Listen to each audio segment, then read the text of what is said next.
फिलिस्तीन में 70,000 हताहत। इजरायल पूरे फिलिस्तीन में यानी वेस्ट बैंक और गाजा में 7 अक्टूबर के बाद से अब तक कुल 70,000 लोगों को या तो मार चुका है या घायल कर चुका है या इमारतों के मलबे में दफन कर चुका है।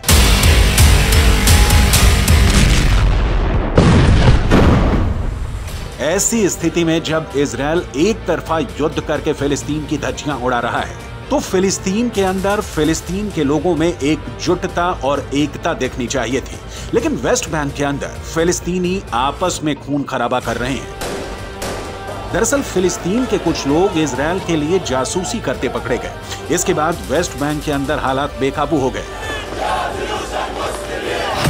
जंगल राज सा कायम हो गया और एक साथ 2 लोगों को फांसी पर लटकाकर एक ऊंचे बिजली के खंभे पर लटका दिया गया। इस घटना का वीडियो सोशल मीडिया पर वायरल है।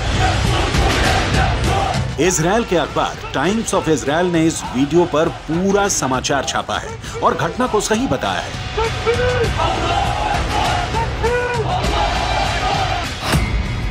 इजरायल और फिलिस्तीन के नक्शे को अगर देखें तो मुख्य रूप से 3 क्षेत्र दिखाई देते हैं। जेरूसलम के आसपास का हिस्सा वेस्ट बैंक है। इजरायल के दक्षिण में गाजा पट्टी है। गाजा पट्टी में करीब 22 लाख फिलिस्तीनी रहते हैं। वेस्ट बैंक के अंदर करीब 27 लाख फिलिस्तीनी रहते हैं और इजरायल की मुख्य भूमि में करीब 20 लाख अरब और फिलिस्तीन मूल के लोग रहते हैं।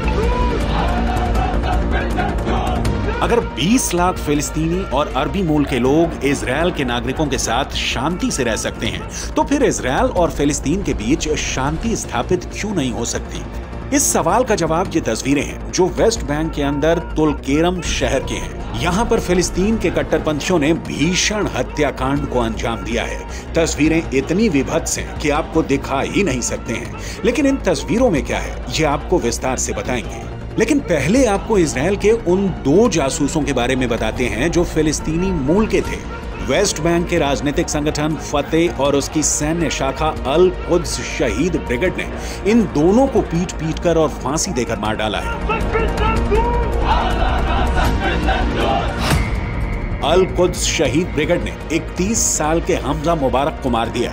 इसके अलावा 29 साल के आजम जुबरा को भी मार दिया है।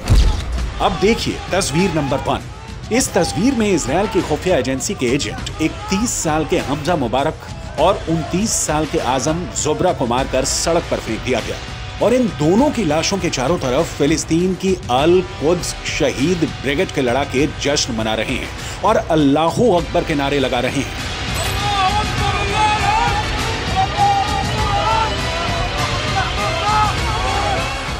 तस्वीर नंबर 2।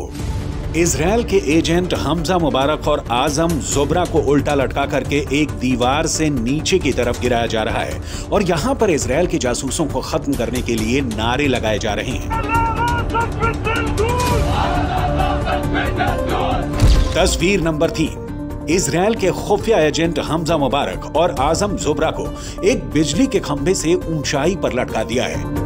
दरअसल इजरायल के इन जासूसों को फिलिस्तीन के वेस्ट बैंक के अल कुद्स शहीद ब्रिगेड ने इसलिए बुरी तरह तड़पाकर क्रूरतापूर्ण तरीके से मारा ताकि वेस्ट बैंक के अंदर दोबारा कोई भी इजरायल की जासूसी करने की हिम्मत भी न जुटा सके।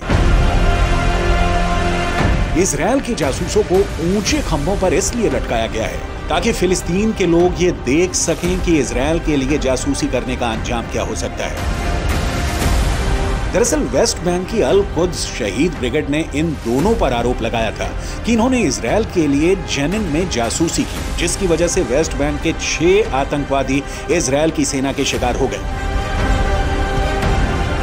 यानी अगर देखा जाए तो एक तरफ गाजा पट्टी में एक मुर्दा शांति छाई हुई है, यानी मातम वाली शांति छाई हुई है, और दूसरी तरफ वेस्ट बैंक के अंदर एक खूनी गदर मचा हुआ है। लेकिन इजरायल के प्रधानमंत्री बेंजामिन नेतन्याहू को चैन नहीं है। ये संघर्ष विराम उनको फूटी आंख नहीं सुहा रहा है। इसीलिए संघर्ष विराम खत्म होने से ठीक पहले वो गाजा पट्टी के अंदर पहुंच गए और उन्होंने गाजा पट्टी के अंदर मौजूद इजरायल के सैनिकों से मुलाकात की। 7 अक्टूबर के बाद ग्राउंड ऑपरेशन शुरू होने के बाद पहली बार नेतन्याहू गाजा पट्टी के अंदर गए थे और उन्होंने अपने इजरायल के सैनिकों को यह संदेश दिया कि युद्ध पूरी ताकत से लड़ा जाएगा और हमास के अंतिम आतंकी तक युद्ध लड़ा जाएगा।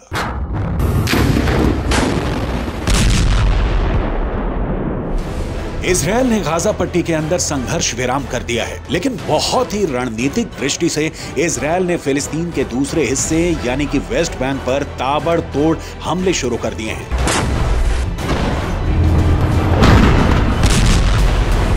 तमाम विशेषज्ञ अब यह कहने पर मजबूर हो रहे हैं कि वेस्ट बैंक अब दूसरा गाजा बन चुका है। जब तक इजरायल अपनी एयरफोर्स के माध्यम से गाजा पट्टी पर बमबार्डिंग करता रहा, तब तक इजरायल के सैनिकों के मारे जाने की संख्या का आंकड़ा लगभग स्थिर रहा। लेकिन जैसे इजरायल ने अपना ग्राउंड ऑपरेशन शुरू किया,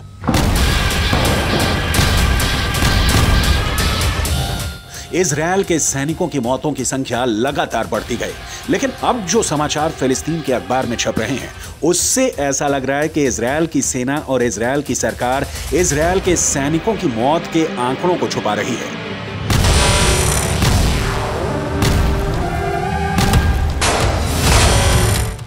फिलिस्तीन क्रॉनिकल नाम के एक अखबार में इजरायल के मिलिट्री सिमेट्री यानी इजरायल के सैन्य कब्रिस्तान यानी वो जगह जहां पर इजरायल के सैनिकों को दफन किया जाता है, उस जगह के डायरेक्टर डेविड वार्नर बरूच का एक इंटरव्यू छपा है। इस इंटरव्यू में इजरायल की मिलिट्री सिमेट्री के डायरेक्टर डेविड वार्नर ने कहा है कि इजरायल के अंदर हर घंटे एक इजरायली सैनिक का शव कब्रिस्तान में दफन होने के लिए आ रहा है। इस इंटरव्यू को फिलिस्तीन और अरब देशों के अखबारों ने हाथों हाथ लिया और यह दावा किया कि इजरायल के सैनिकों की मौत का आंकड़ा आधिकारिक आंकड़े से कहीं ज्यादा है। जेरूशलम के पश्चिमी इलाके में माउंट हर्जल कब्रिस्तान है और यहां पर इजरायल की सेना में काम करने वाले सैनिकों को दफनाया जाता है।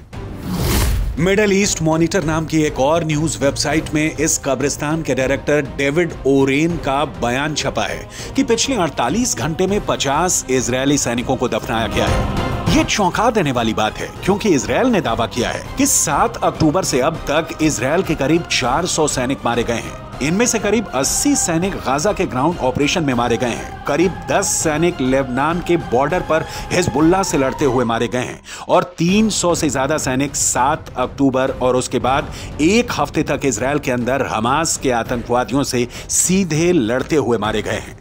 लेकिन फिलिस्तीन के अखबारों का दावा है कि ग्राउंड ऑपरेशन में इजरायल के सैनिकों के मारे जाने की संख्या आधिकारिक आंकड़े से कहीं ज्यादा है।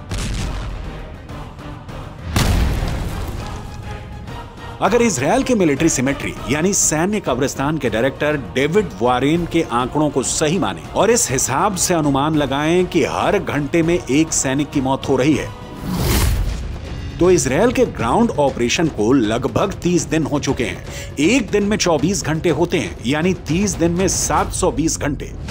अगर इजरायल के सैन्य कब्रिस्तान के डायरेक्टर के मुताबिक हर घंटे में एक सैनिक की मौत हो रही है, तो इसका मतलब यह है कि अब तक ग्राउंड ऑपरेशन से 30 दिनों में 720 सैनिकों की मौत हो चुकी है। यह सिर्फ एक अनुमान है, इसकी पुष्टि नहीं की जा सकती है। इतना ही नहीं, हिजबुल्लाह दावा यह करता है कि लेबनान के बॉर्डर पर जो जंग चल रही है उसमें हिजबुल्लाह के 80 लड़ाके मारे गए हैं, जबकि इजरायल के करीब 10 सैनिक मारे गए हैं। जबकि हिजबुल्लाह को सपोर्ट करने वाले देश ईरान के सर्वोच्च नेता खामनेई भी ये बयान जारी कर चुके हैं। इजरायल के ज्यादा सैनिक मारे गए हैं, लेकिन इजरायल आंकड़ों को छुपा रहा है। अब ऐसे में सवाल ये उठता है कि क्या वाकई में इजरायल की सेना अपने मारे गए सैनिकों के आंकड़ों को छुपा रही है?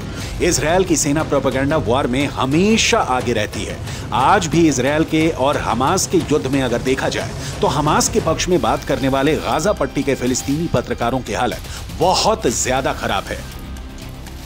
गाजा पट्टी के अंदर लगातार हुई बमबारी में अब तक करीब 45 पत्रकार मारे जा चुके हैं जो फिलिस्तीन के मुद्दे को कवर कर रहे थे। अब ऐसी स्थिति में गाजा के संचार तंत्र पर इजरायल का 75% कब्जा है और इजरायल जो चाहता है वही सूचना गाजा के बाहर निकलती है, क्योंकि गाजा के अंदर इजरायल की सेना अपनी पकड़ को मजबूत कर रही है। और जहां तक इजरायल के सैनिकों के मारे जाने की संख्या का सवाल है, तो यहां पर यह बात भी जाननी जरूरी है कि इजरायल डिफेंस फोर्स खुद को एक सुपीरियर आर्मी यानी सर्वश्रेष्ठ सेना की तरह प्रस्तुत करती है, और ऐसे में वो कभी नहीं चाहेगी कि वो अपने सैनिकों की मौत के ऐसे आंकड़े पेश करे जो दुश्मनों के मुकाबले ज्यादा हों।